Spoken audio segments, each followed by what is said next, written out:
I am going to talk about actually the subject of two of the books that Anastasia mentioned, The Big Show in Bolo Land and Bread and Medicine. And this is actually a postcard that we designed at Hoover um, for an exhibition we put on a few years ago. The dates are there, 2023, to mark the centennial of the American relief mission to Soviet Russia during the famine of 1921. Why would we do that at Hoover? Because the relief agency that went in there in a massive way was something called the American Relief Administration, ARA, as the Russians referred to it. And the man who headed ARA, the man who was the chairman, was Herbert Hoover. We have the papers of the ARA here at the Hoover Library and Archives, the records, hundreds of boxes, thousands of photos. You're going to see quite a few today, posters, and so on. Now, here's the deal. In 2021, the Centennial came along, and we were kind of slow to open a Centennial exhibition for reasons I think you may recall. There was this thing called COVID. So we really couldn't have a live exhibition right away, but we started planning one. And the idea was we're going to do something about this amazing expedition to Soviet Russia. I had written a book about this. That's that Big Show in Bolo Land that came out in 2002. But we decided, you don't want to repeat yourself. But we also decided we should focus on the medical relief, that part of the story. And a big reason for that is that I don't think I did it justice in my book. 6 million people perished in this famine, rightly called the Great Famine, Soviet Russia's Great Famine. And most people caught up in a famine do not die of starvation. They die of hunger-related disease. And I don't feel I did that point justice in my earlier book. And of course, with COVID everywhere, we figured that audiences would be drawn to a medical story. And so that's what we did. So I'm going to run through the general story for you in a few minutes, and then really focus on the medical relief, and then come back around to general stuff. So the famine of 1921-22, some people date it 21-23. What were the causes of that famine? We could spend a whole hour on that. People debate that. Certainly there are several causes. One is the dislocations and the destruction caused by the World War, the Revolution of 1917, or revolutions, the Civil War in a very big way, and also, and often overlooked, Bolshevik food policies during the period of war communism. So 1918 to 1920. Just to be clear, war communism and Bolshevik agrarian policies during this period, nothing to do with collectivization. That's later, that's Stalin. It has a lot to do with grain and food confiscation. That was a big deal. And it's a major cause of this famine. The trigger for the famine was a drought. And look at this poster. It's a Russian made Red Cross poster. We have it at Hoover. It's from in the late summer of 1921. Look how caked the soil is, how dry everything is. So drought is the trigger. It's not the cause, but it triggers this. Soviet Russia had two failed harvests in a row, which is, as famine experts will tell you, a recipe for disaster. So the poster, most of you read Russian, but I'll do a translation of all of these posters. So the starving await help, do your part, and get others to help. And again, that's 1921.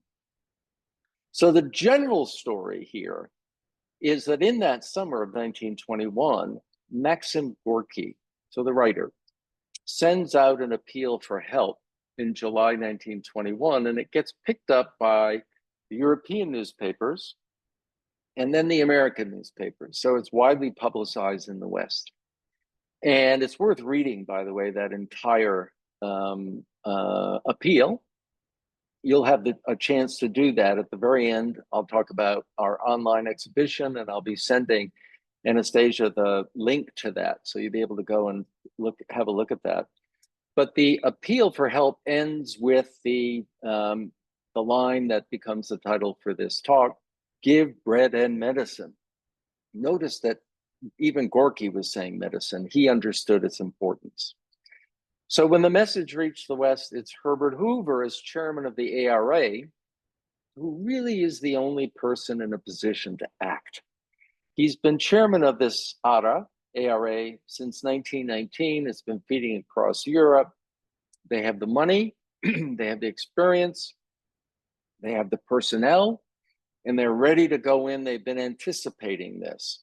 So when Gorky's appeal goes out, Hoover responds. The Soviet government sets up negotiations at Riga, and this will lead to something called the Riga Accord, or the Riga Agreement, August 20, 1921.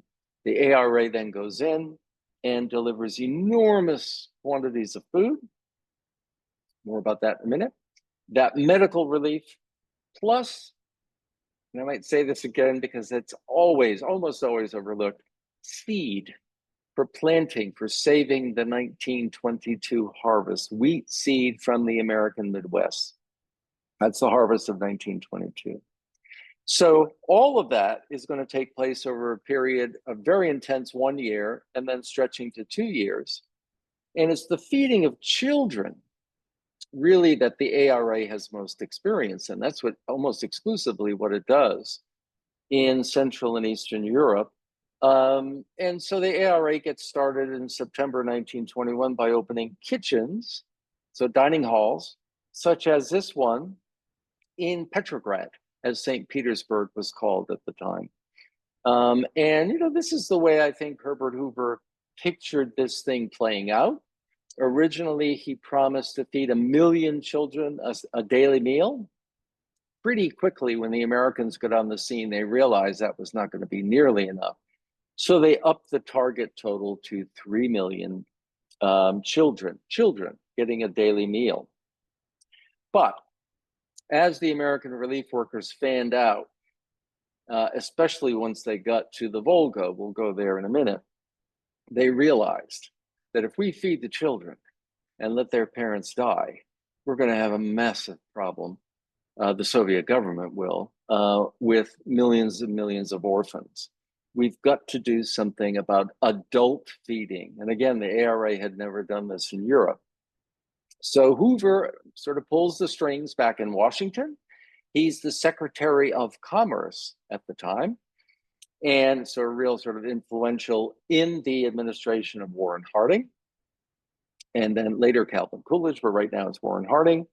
And he arranges for a congressional appropriation of $20 million to buy corn for adults. So they would ship over essentially raw corn that would be processed once it got to Soviet Russia. So this is corn for adults, but it's also going to be used to make corn grits and be part of the children's daily meal as well. Now, the central drama of the mission is getting this life-saving corn and seed from the ports, and the ports have to be sort of rebuilt in many cases, across the dilapidated railway lines, and then from the railheads to the villages.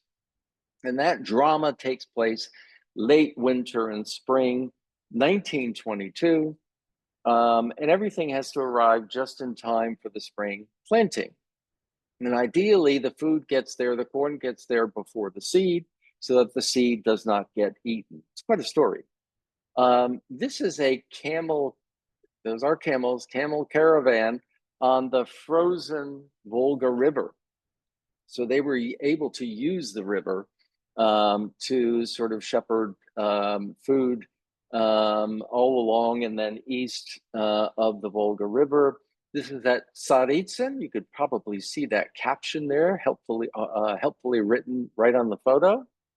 Today, of course, Tsaritsyn, which later became Stalingrad, today it's Volgograd.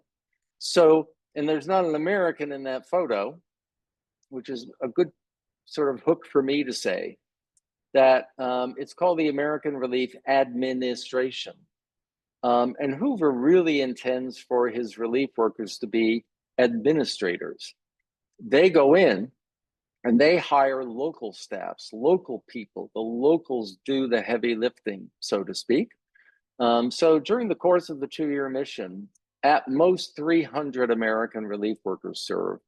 And at any one time, the maximum number was 200 in this vast area. I'm going to have a map up in a moment.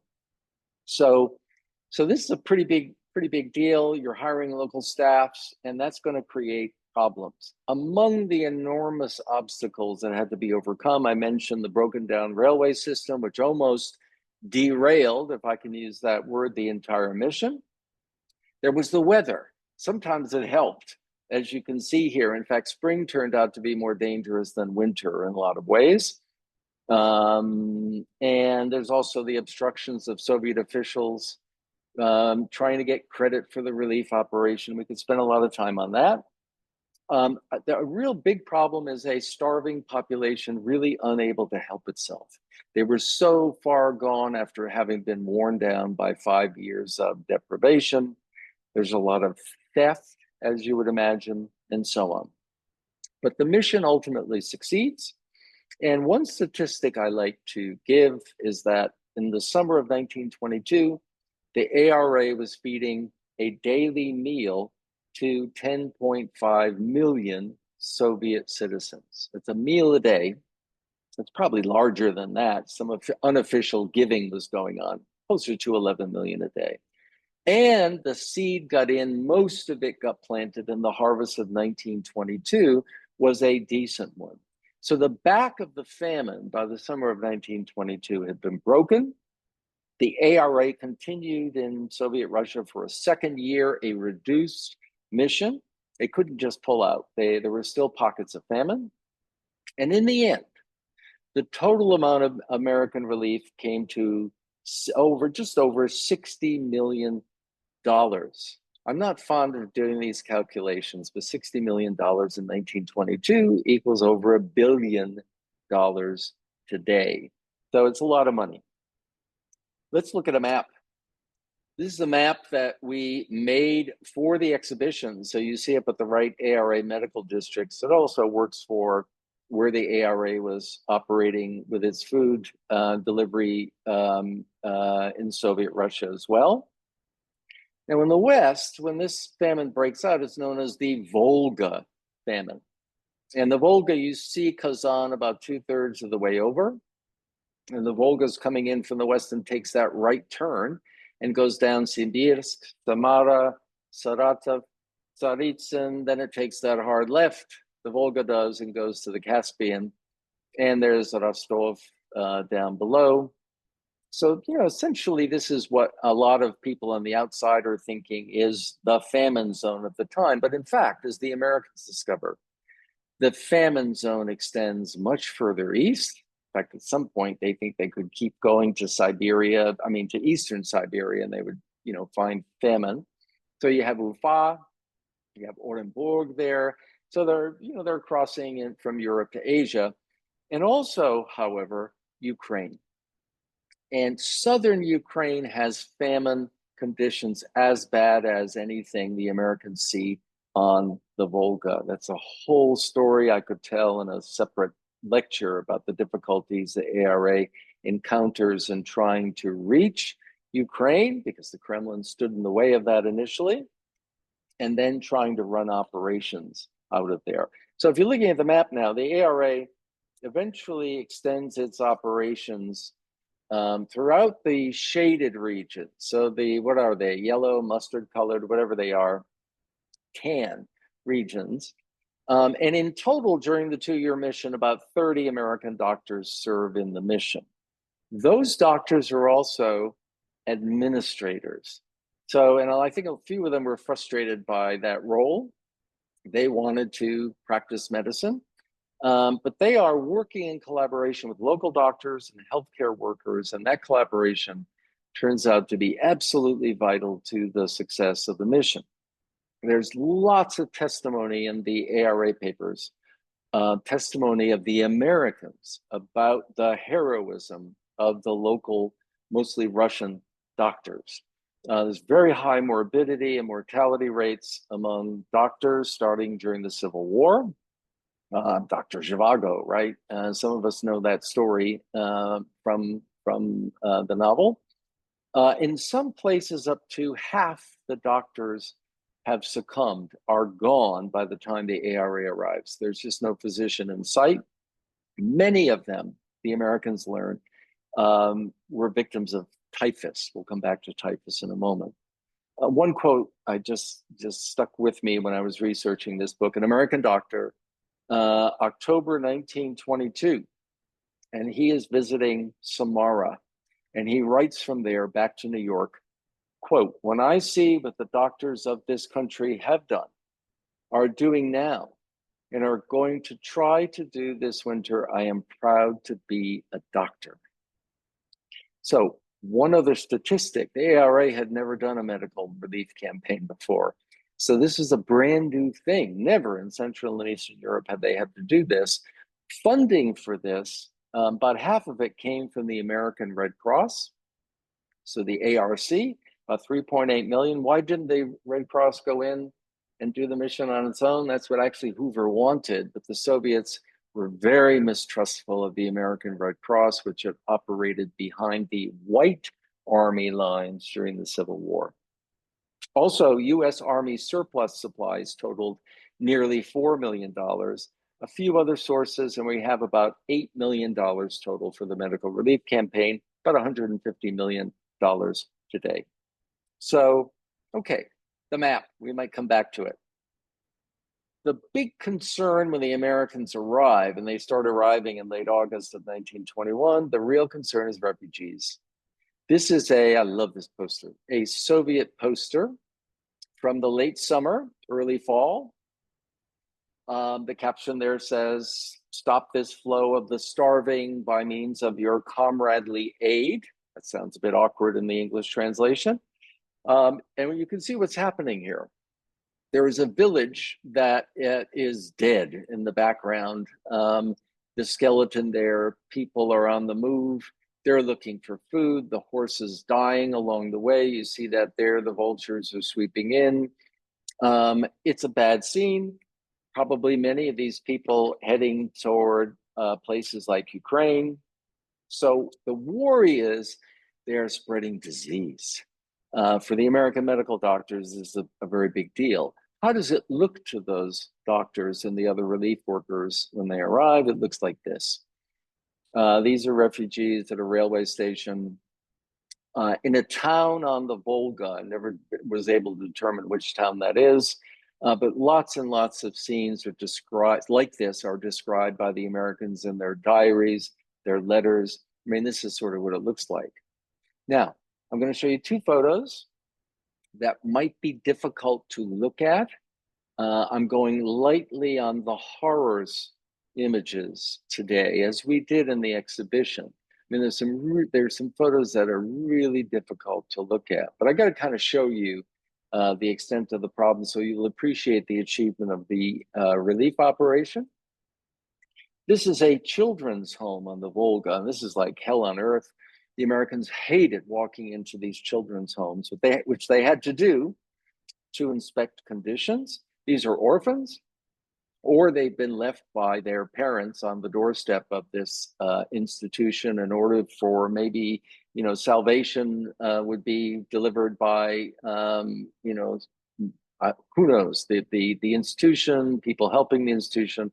But they knew they would starve if they kept them in the family. So here you see, not only is there no food, there's little in the way of blankets, places to sleep, and you want to talk about the spread of disease. The children's homes were one of the real trouble spots that the ARA focused on as soon as they arrived. Got to help these people out. You see the emaciation, but also the swollen bellies, the so-called hunger edema. This is from a lack of protein in the blood. These kids are eating food substitutes, grass, clay, twigs, leaves, bark, ground up bones, and worse than that. Their parents or adults around them are eating the same thing, but it doesn't affect adults quite the same way. It takes a heavy toll on the kids. And it's not just the stomachs that bloat, but limbs as well. Again, this is all documented in the ARA papers. Okay, now the ARA is concerned about typhus, cholera, typhoid, paratyphoid, relapsing fever, and other such contagious diseases. There are also deficiency diseases. Some of these kids, if you have the trained eye, you can see that they have them. So rickets, scurvy. And there are also, as you can imagine, skin diseases that are rampant at this time. But when the Americans arrive, this is the immediate threat. This meaning typhus. Typhus was epidemic in 1919 and 1920 in Soviet Russia. So there's real concern about the winter ahead. And as the Americans are arriving and ramping up the mission, they are really worried. There is no vaccine against typhus. There is no vaccine against typhus. So this is actually a 1920 Soviet poster, which I just think is fantastic. That it says at the top, the Red Army crushed the White Guard parasites, Yudenich, Denikin, Kolchak. A new disaster looms over it, the typhus louse. Comrades, fight the infection, destroy the louse. Interesting to me when I started researching this book I co-authored, the Bread and Medicine Catalog, that you're seeing the doctors and other relief workers when they arrive in the provinces, when they arrive in the Volga and they arrive in the towns and cities beyond the Volga, the villages, they send out a call for medicines, blankets, food, and so on. All of them do. But they scream for soap. They need soap. They need to start cleaning people.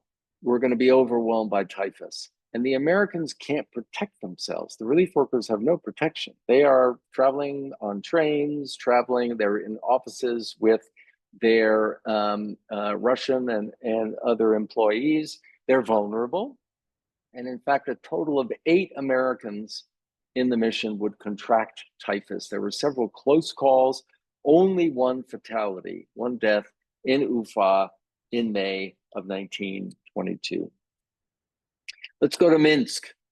One of the things about these ARA photos is you don't have to guess, because the caption is not just on the back, but right on the front there. So this is an isolation ward at a refugee camp in Kozyova, Minsk. The ARA is very worried about Minsk because it's a place where refugees try to get back. They're trying to move west. People are going back and forth. Kyiv as well, but Minsk in a very big way. The sign above the doorway reads in Russian, Department for the Feverish, people with fevers. And visible right through that door, way at the back on the back wall, is a sign that says, cholera threatens, visit the bathhouse, the banya. So a lot of, clean, clean, clean, soap, soap, soap. Here's the same, you recognize that person. See the person on the right, the cap, that's the guy leaning there with the cigarette. So this is the same isolation ward, Minsk. This is the disinfecting chamber. And God knows if this really worked. They ordered 6 of these from France. And the idea is you put clothing in there, lice-infested, lice-ridden clothing, and it will do the trick. Now, one thing the ARA did was to create or resurrect or lend support to bathhouses. So banyas, everywhere they worked, everywhere they went. This is the late winter of 1922, somewhere on the Volga. I don't have an exact location. And the idea is get people clean, and you see the birch leaves there, the birch branches, and I like this photo. They get inside, they get clean, and while they bathe, their clothing is disinfected. It's a very big deal, very important. The bathhouses the Americans are keen on them. and those who benefit from them are keen on them as well. Okay, so much for typhus. And that really is one that the ARA could not really do a lot about. And they were upset. Some of the relief workers were upset about that toward the end of the mission. They were not happy with the progress they had made on that. They had better success with cholera. And this is a Soviet cholera poster, this one from 1922. Now, I don't know how visible, I mean, this is a busy poster because of the text on either side. But we have these on display in our exhibition. If you can look closely, and I don't dare try to do anything like expand, enlarge the image, there are numerous flies in the marketplace there, on the table, on the bread, in the water, in the vessel that the guy is holding up to his mouth, on his hands. And this is how, cholera becomes such a big threat. One of the ways it does is the lack of hygiene. And you see, by the way, it took a Stanford undergrad to point this out to me. You see the guy drinking the water, he's going to be the guy that ends up in the hospital bed at the very bottom. I mean, it has to be him. There's only one person that looks like that in the poster, and probably on his deathbed. The ARA had the cooperation, by the way, of the Soviet health authorities in every possible way. They had trouble with the Soviet government generally, especially the Cheka, the secret police, and some obstruction of Soviet officials. But they really had high praise for the Soviet health officials. So in spring 22, cholera is a big threat. And the ARA can do something about this. A massive vaccination campaign. Now imagine when we're doing this exhibition in 2022, 2023, and we're thinking, vaccination here, COVID, so it'll resonate. We hoped it would. The vaccines were brought into Soviet Russia from the Pasteur Institute in Paris. Some were made locally with ARA assistance. So there's a couple of types of vaccine, actually three. There's a tetra vaccine, tetra for cholera, typhoid, paratyphoid A, and paratyphoid B. There is a separate shot for smallpox, which was a real problem at this time. By the way, you need 2 doses of the tetra. So if somebody gets that first shot and their arm hurts, they might not be inclined to come back for the second shot. This was the problem. They also introduced a monovalent cholera vaccine. And this is a big part of the book, the Bread and Medicine book that Anastasia talked about, but we detailed this in the book. Hundreds of squads of local physicians, local medical students scratched more than 1.5 million smallpox vaccines into arms. That's how it was done, with the scratch, and gave more than 6 million injections of the tetra vaccine. It's a pretty big deal, massive campaign. As you can imagine, there was some, shall we say, vaccine hesitancy among the people. And there are some sort of funny, tragic stories that we tell in the book. Interestingly, the ARA finds even some doctors resisting the idea of the tetra vaccine for the 4 diseases. The attitude was, why do we need to inoculate against typhoid when there are no cases present? The idea of preventive medicine, all of that. It was very easy to persuade about cholera because cholera had been epidemic in previous years, and the fear of cholera was palpable. Let's go back to Minsk. We're at that refugee camp again. And this is not an inoculation and wound care station for refugees in Minsk. And the sign above the man at the right reads in Russian, cholera threatens, don't drink untreated or raw water. Other posted notices encourage people to wash their hands before eating, visit the bathhouse, and so on, the kind of thing you would expect.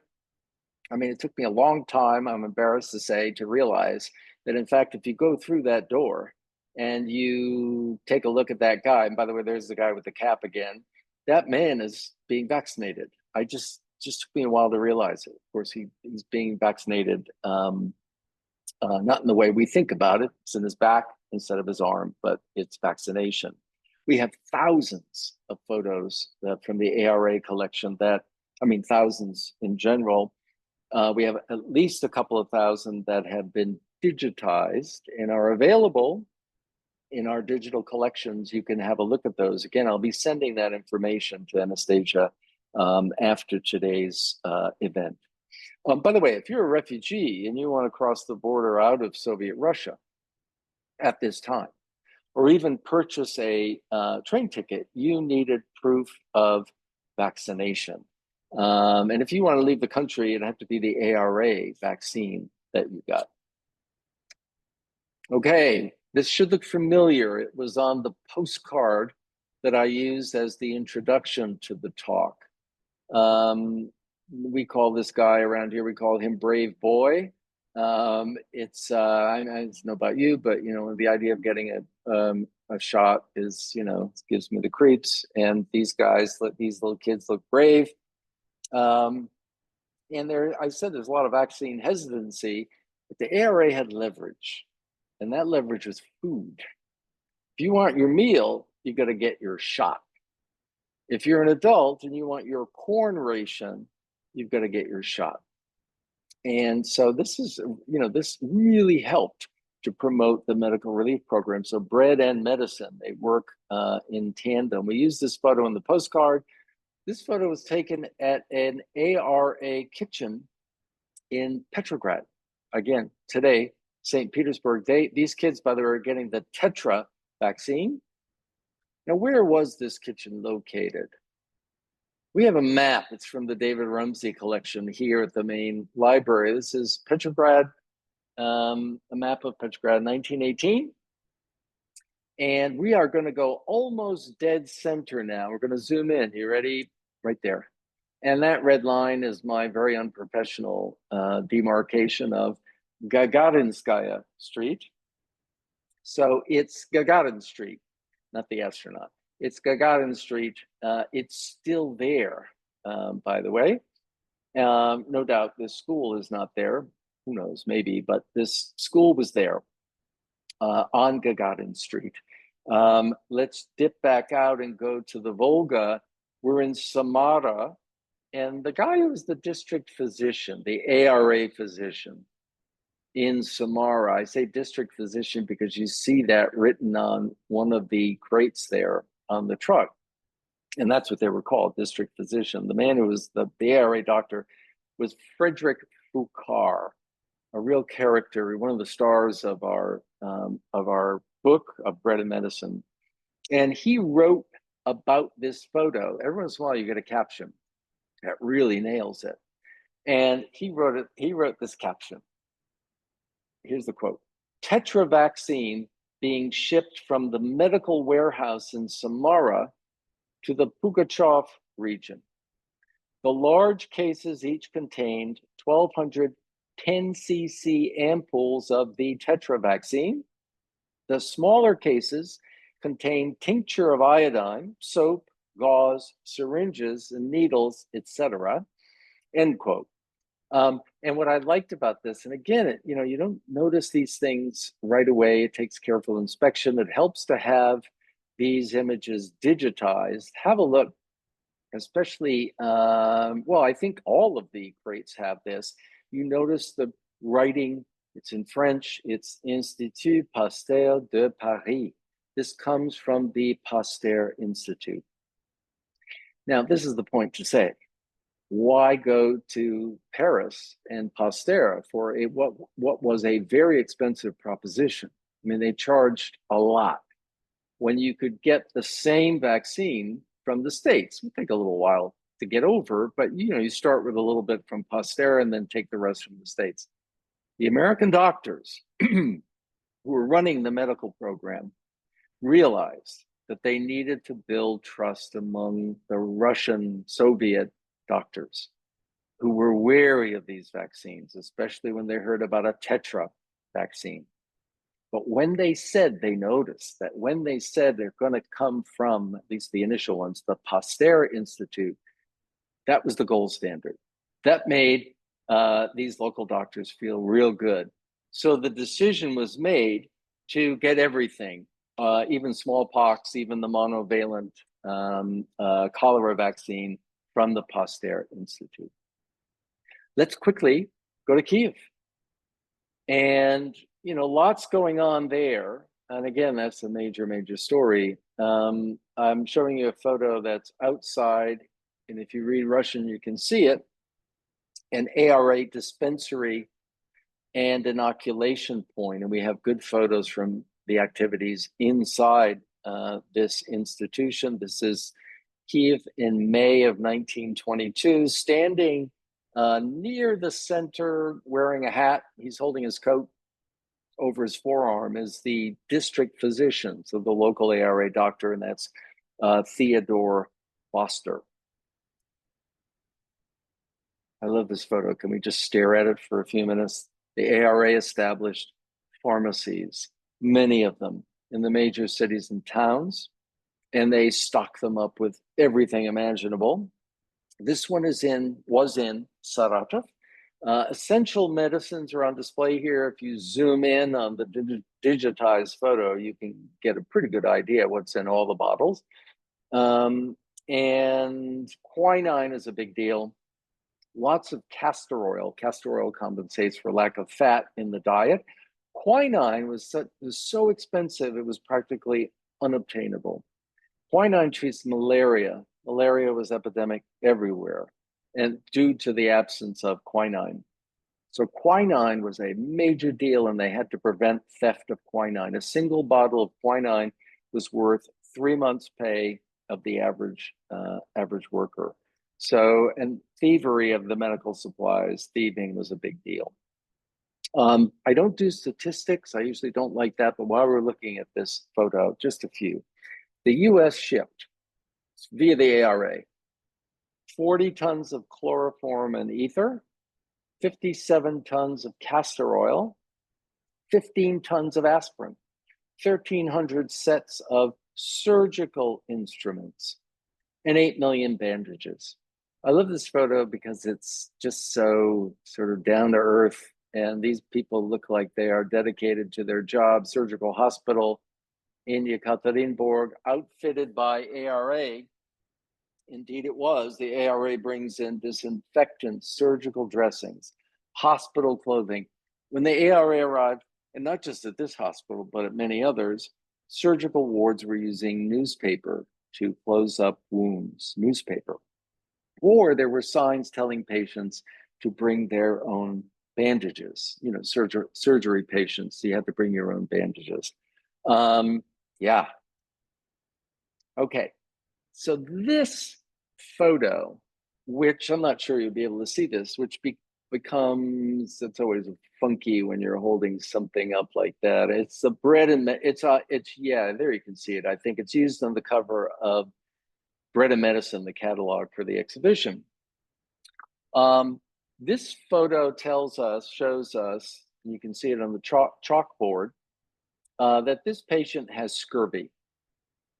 And scurvy is a vitamin C deficiency disease, and it manifests presents in skin lesions, bleeding gums, and so on. So when we had this photo, we didn't have a lot to go on. There was no caption. Once it was digitized, then we could really zoom in on that chalkboard. And when you do so, you can actually see the name of the patient. That's a Tatar name.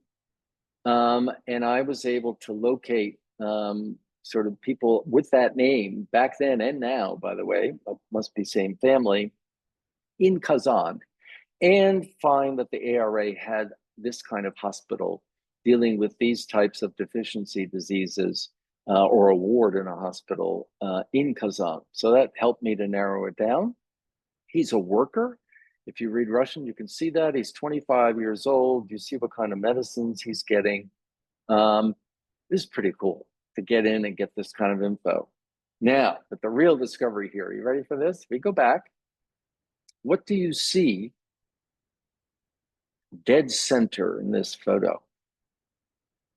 I'm acting like my students are going to put up a hand and say something, but they're not. Let's take a close look. You see that round thing? It is bread. It's a white roll. It could only be an American white roll. I mean, that's the only source of white flour. It sits atop a pot. What's in the pot is probably corn grits. You know, the myth is, you know, Hoover went in and set up soup kitchens. The ARA didn't do soup. And they, you know, so they likely have, or some sort of kasha, you know, some sort of rice mix that's a kasha, but more likely it would be corn grits. So here you have the bread and medicine thing, and from the beginning, there's tension in the story between bread and medicine. I mean, you know, you can't keep people alive with medicine in the hospital and then let them slowly starve to death, obviously. So from the beginning, it's the American doctors who are insisting we must feed in every hospital where we operate. That is to say, where we have activities going on. And they do. And this is one really cool piece of evidence. You want white rolls. I'm almost done, by the way. I'm getting hungry. I'm gonna have to go get some bagels or something. You want white rolls? Look at those. We are actually back in Petrograd, and it's a hospital called the Obukhovskaya Hospital, founded in 1779. This is the hospital kitchen. This is the ARA kitchen. And you would know that from the white rolls, of course. You'd also know it from the canned milk. I mean, again, a different lecture would talk about food supplies. The fascination of the beneficiaries with the cans of milk, condensed milk, some evaporated milk as well. Very popular. And actually, zooming in, you see the three most popular brands in the US on display there: Danish Pride, Libby's, and Honor, Honor. They're all there. Now, this is the Obukhovskaya Hospital, founded, I said, 1779. Let's go back to the map.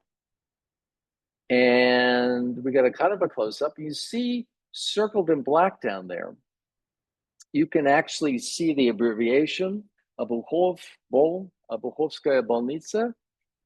It's right on the Fontanka, and some of you in the audience already know this, but it's still there. And here it is, photo taken from across the Fontanka. I just think that's really cool.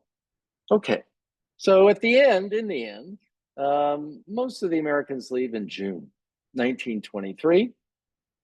This is a great photo because you don't often see a big ARA sign, ARA, on a street in Russia, Soviet Russia. And this is Frederick Fukar again. That's him in the center being celebrated, not very comfortable with it.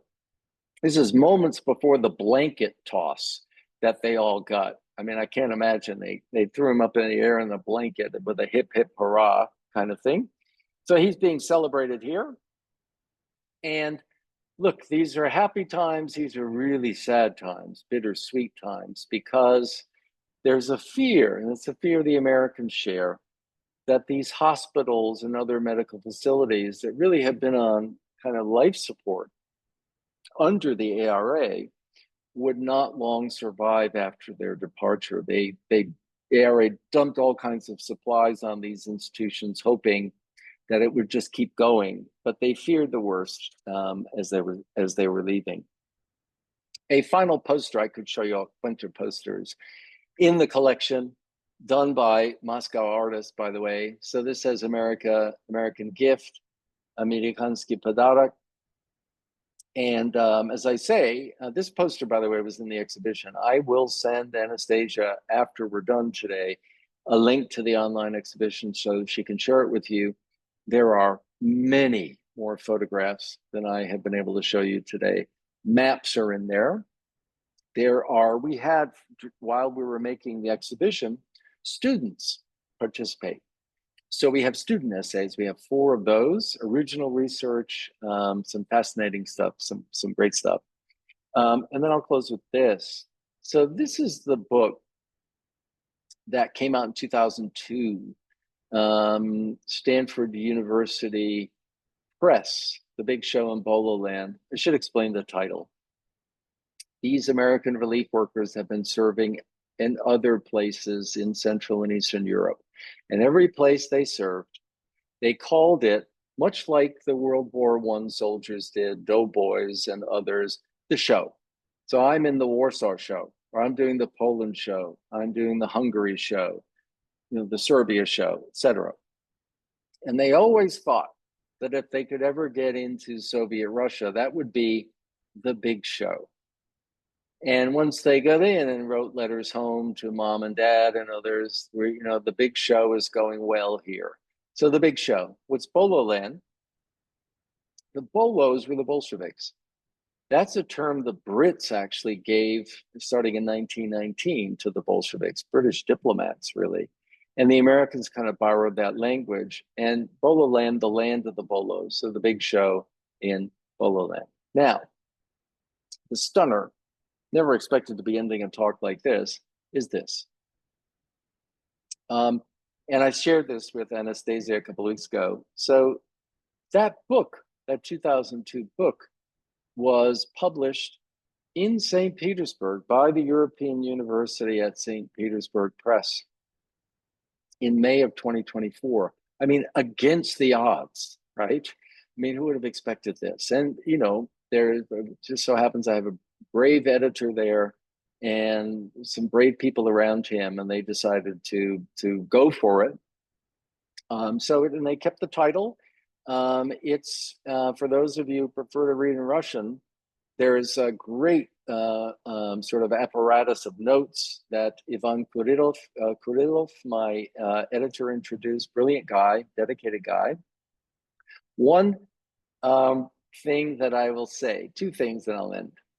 This press is located, as far as I can tell, right next door, the headquarters, the administrative headquarters in Petersburg, right next door to the school where Brave Boy was getting his injection in the photo I showed. It's on Gagarin Street. So a kind of interesting connection. The other thing, I love this improvement. You see the setup here. This is self-indulgent, but I got to do it. Now you see where my name is. And I think this is great. I didn't ask for that. It's at the top, as opposed to down in the slush and snow down there in the American original. So I can thank Ivan Kurilov for that as well. Okay, folks, I'll end there. Thank you. And the first question is from Denise. Did other countries provide famine relief? You spoke about the Pasteur Institute in France. Were other countries involved? Yeah, so for the Pasteur Institute in France, I mean, there's no real French humanitarian relief. That's business. I mean, they're just doing science and they're making money. Thank God they were there. So let's be clear. The U.S. Is technically not involved in the ARA. The ARA is a private relief agency, and I have to say quasi-private. And the reason is that Herbert Hoover is Secretary of Commerce. He has so many government connections, and you can see that this is part of America's foreign policy. The hope may be that the relief is a way, a kind of Trojan horse to sort of inject the U.S. into Russia. But other countries have their own humanitarians. The Save the Children Fund, the British Quakers, I should say, in a major way. The ARA, let me back up 1 second, is a big umbrella. And at the beginning, when Hoover says he's going in to provide famine relief under the auspices of the ARA, the American Quakers, the Catholic Relief, the Jewish Joint Distribution Committee, all of these other American humanitarian organizations, and as they're going in too. So Hoover, he's sort of really muscular guy when it comes to wielding power, went to President Harding and said, we got to do this with one organization. All these other organizations, the American Friends Service Committee, that's the Quakers, the Jewish Joint Distribution Committee, the JDC, all of them have to operate under the ARA. And so, otherwise, the Soviets will try to divide and conquer us. Can't do that. So with that caveat, so there's a lot of American input here, and it's not simply Herbert Hoover, but he was the great organizer of a lot of this. The only other thing we could point to is the League of Nations High Commissioner for Relief, and that is Fridtjof Nansen, Nansen, who was the great Norwegian explorer who turned humanitarian, became humanitarian. He organized a Europe-based relief campaign that brought in some amount of money, very small compared to what the ARA does, and controversially, vis-a-vis the ARA, and Hoover basically handed over what he had, the monies he had, the food he brought in, to the Soviet authorities for distribution. Hoover's insistence was, we distribute, we hire locals. The American people aren't going to sign up for this unless they know that the food is getting through to the people who need it, not to the Red Army, not to the workers, et cetera, et cetera. So, but it's a small drop in the bucket compared to what the Americans are doing. But I have to end with this answer with this note. Fridtjof Nansen wins the 1922 Nobel Peace Prize, based in large part on this relief expedition. That fact rubbed some of the Americans the wrong way. But it's a good question, and thanks for that. Mm-hmm. Yeah, thank you. And there is another good question from Agnes. With the extreme starvation, was there theft? Were there issues with getting the food and medication to high need areas across lower need areas? And was it dangerous? Absolutely. One American, I said, died of typhus. There was another American who disappeared, who likely was, long story, but likely was a suicide. But the assumption for a long time was that because he ran the warehouse in Simbirsk, the assumption was that he was murdered by thieves. There was a lot of thieving going on, a lot. And in the archives, you have a local artist, I think Moscow based, who did a cartoon that I'm sure Herbert Hoover would not have been proud of or been fond of seeing, showing every way that, every ingenious way that the warehouse workers hired by the ARA could steal canned milk, food, whatever. It's a big deal. It's an entire chapter in that book, The Big Show in Bolo Land. The chapter is called "We Are All Thieves." It comes from somebody who was arrested for thieving, and he just said, "We're all doing it." So, two things to say. One is the ARA could not let the word get out about the thieving, and basically lied about this. This is done today, by the way, by NGOs, but lied and basically said a small percentage, what we would call budget dust today, was taken. But that's it. In fact, quite a lot more was taken, as I've been saying. And in the end, the American relief workers realized that anything that got food out there, anything, I mean, the way you just got to get food into the system, into the distribution system, it's not the end of the world. It's not going to go to the right people, maybe not just the people you want to have receive it, but it will get out there. So they took a more relaxed, not all of them, but a lot of them took a more relaxed view about this. And if a lot of them just said, if we tried to enforce the law, we would lose our minds. We just got to let it go. Mm-hmm. So great question. And I mean, it's a fascinating topic. And yeah. Thank you, Bert. Another great question from Kathy, and I'm also actually wondering, what did happen when the relief agency left? Because you mentioned in your talk that the Americans hoped that the infrastructure would be preserved one way or another. Was it actually? Okay. So in the sense of the infrastructure that's holding up these hospitals and medical facilities, I don't have anything other than anecdotal evidence. Some of the Americans go back.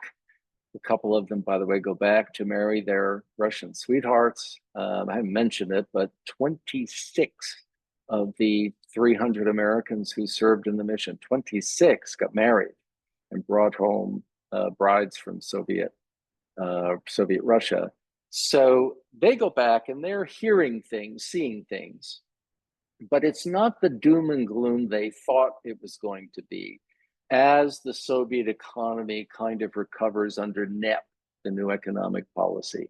But nonetheless, what they also hear is that the supplies that they had made sure were in stock at these places when they left were confiscated by the authorities in many places. And they couldn't agonize over this.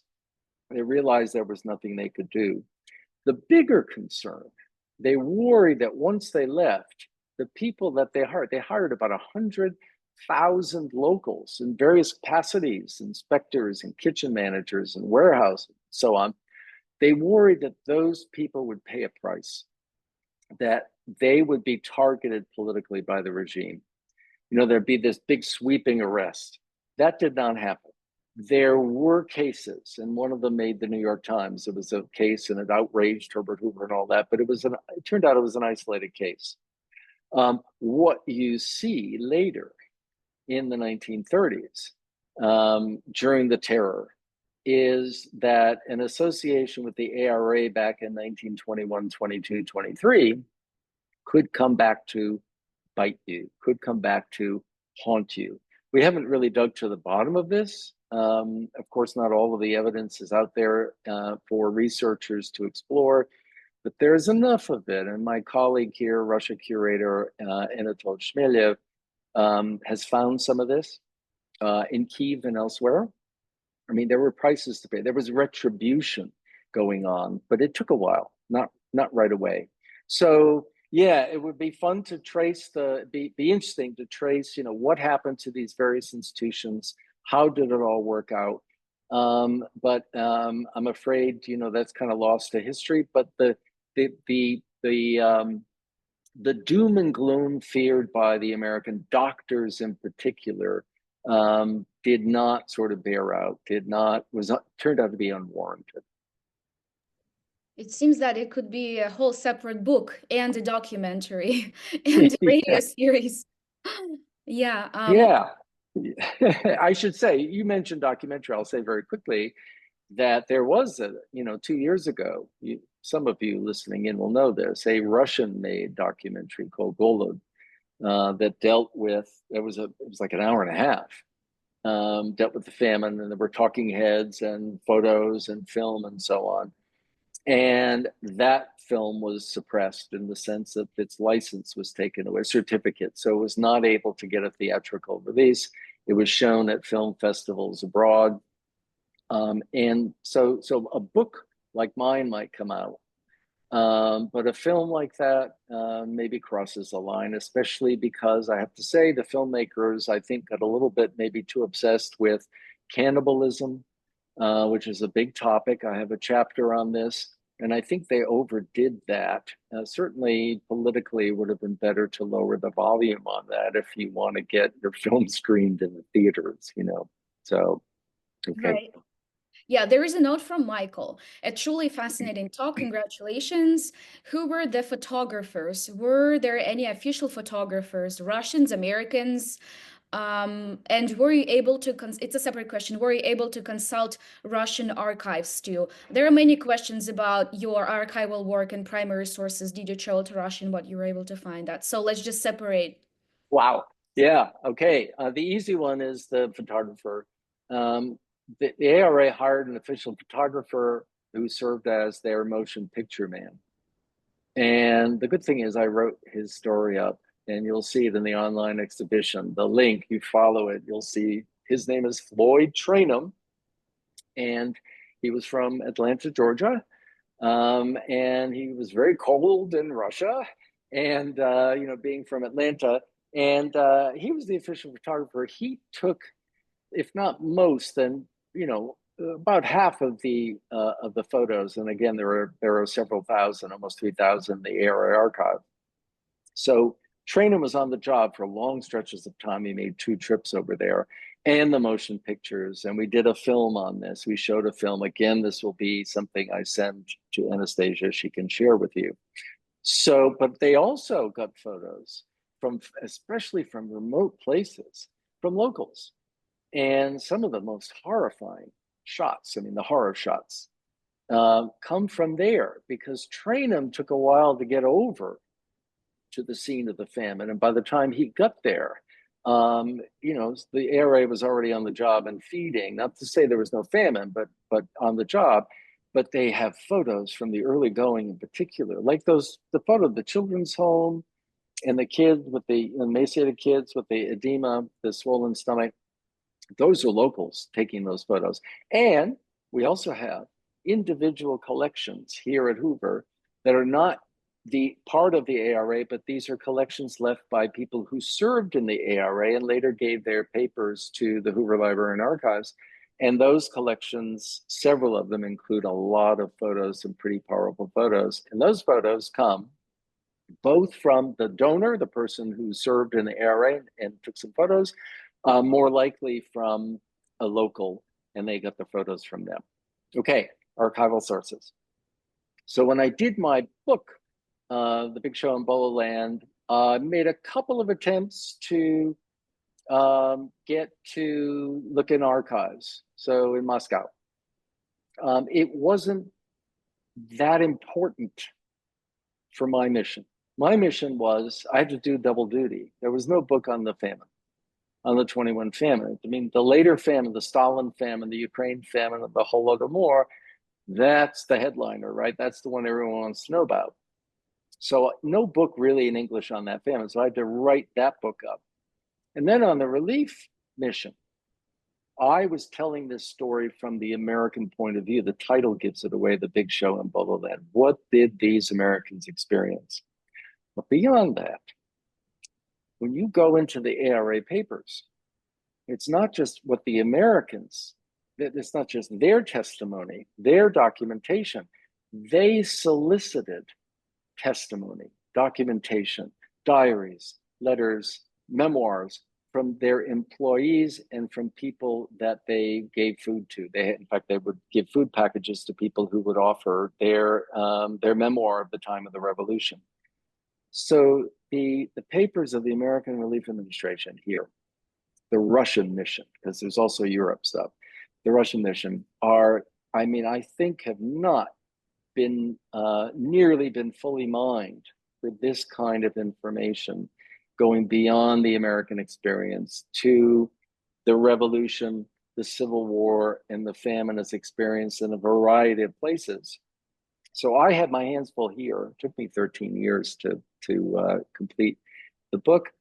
But I will say, in the meantime, there are 3 or 4 outstanding Russian, and here I do mean Russian, historians who have been, and I'm in touch with them almost routinely, and who 2 of whom participated in the Bread and Medicine exhibition, who are doing outstanding work, and they're going into the archives, local archives, archives in Moscow. Are they finding anything interesting? Yes. Are they finding anything that would change what I wrote about the mission in my book, The Big Show in Bolo Land? No, they're finding a confirmation for a lot of what I wrote. So yeah, so there you go. Mm-hmm.